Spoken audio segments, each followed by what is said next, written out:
उधर है वो उधर बोलता है उधर उधर ठीक है पर रुक ना उधर नहीं है वो उधर है अंदर है पाए पीछे मोबाइल टीव्हीच्या मागे बसून आहे ना. हॅलो हाय नमस्कार, कसे आहात तुम्ही? मजेत आहात ना? मी पण मस्त आहे. मी सोनू आसवाले स्वागत करत आहे तुमच्या आपल्या यूट्यूब चॅनलमध्ये, ज्याचं नाव आहे सोनाज फॅमिली ब्लॉग. तुम्ही कसे आहात नक्की कमेंटमध्ये सांगा. आणि हो, हसत राहा, खेळत राहा आणि आपले नवनवीन ब्लॉग बघत राहा. आज विचार केला की मी सकाळपासून ब्लॉग शूट करेल, पण ते काही जमलं नाही.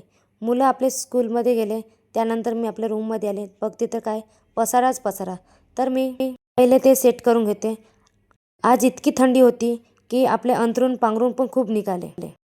एवढ्या पांघरणाचे घड्या करणं म्हणजे डोक्याला ताप आहे, पण थंडीच एवढी आहे की आपल्याला लागते.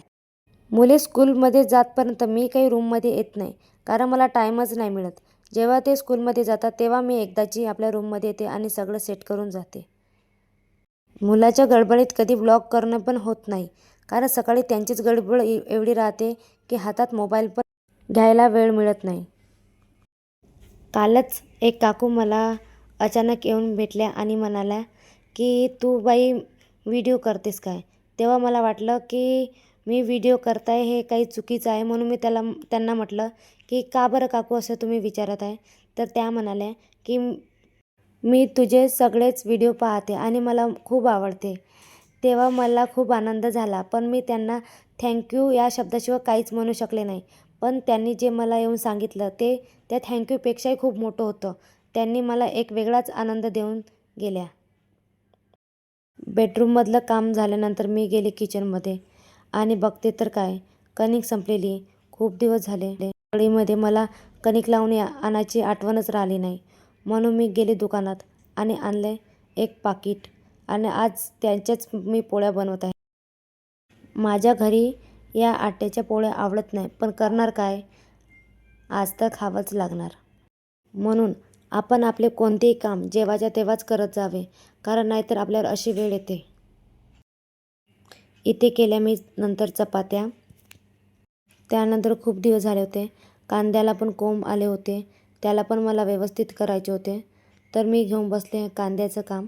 माझ्या मागोमाग माझ्या जाऊबाई पण काम करत होत्या. तुमचा जो प्रश्न होता तो सॉल्व झाला आहे. आज फायनली माझ्या जाऊबाई माझ्या ब्लॉगमध्ये आले आहेत. हा ब्लॉग कसा वाटला नक्की कमेंटमध्ये सांगा. त्यानंतर मी घेतला आहे काळा चाय. मला थोडं गळ्यामध्ये प्रॉब्लेम होत होता, म्हणून म्हटलं मला थोडा काळा चाय बनवून दे. तर जाऊबाईने काळ्या चायमध्ये हळद, अद्रक, वेलायची घालून छान चाय करून दिला. तो मी पिला. त्यानंतर मला बरं वाटायला लागलं. त्यानंतर मला आठवण आली की आज 16 तारीख आहे. माझ्या मिस्टरांचा दर 16 तारखेला उपवास असतो. त्यांच्यासाठी आज मला साबुदाण्याचं उसळ बनवायचं होतं. त्यानंतर मी झाले फ्रेश झाल्यानंतर मी करणार आहे त्यांच्यासाठी साबुदाण्याचा उसळ. आम्ही दोघींनीही पटापटा कामं उरकून घेतली, कारण खूप वेळ झाला होता. त्यांना साबुदाण्याचं उसळ द्यायचं होतं, म्हणून मी म्हटलं चला दोघी पण हात चालवू, म्हणजे लवकर होऊन जाईल. तर दोघी मिळून साबुदाण्याचं उसळ करत आहे इथं. जे कोणी माझा ब्लॉग पहिल्यांदा पाहत आहे त्यांनी चॅनलला सबस्क्राईब करा आणि हो, कमेंट करायला विसरू नका. मला कमेंट वाचायला खूप आवडते आणि मी त्यांचं पर्सनली आन्सर देईल, सो कमेंट करायला विसरू नका. आज आमच्या एरियामध्ये एक माकड आलं, ते मुलाच्या मागे धावायला लागलं. त्यांचीच ही गडबड आहे. तर तुम्ही हा ब्लॉग शेवटपर्यंत नक्की पहा.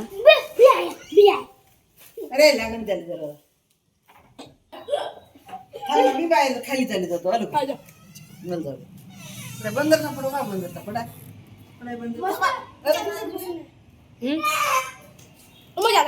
कुठं आहे दाखवा ना. नाही त्याच्यात नाही. मस्त बसून होता असा तेव्हा काढायचा. हा व्लॉग तुम्हाला कसा वाटला नक्की कमेंटमध्ये सांगा. भेटूया उद्याच्या ब्लॉगमध्ये. तोपर्यंत टाटा, बाय बाय, धन्यवाद.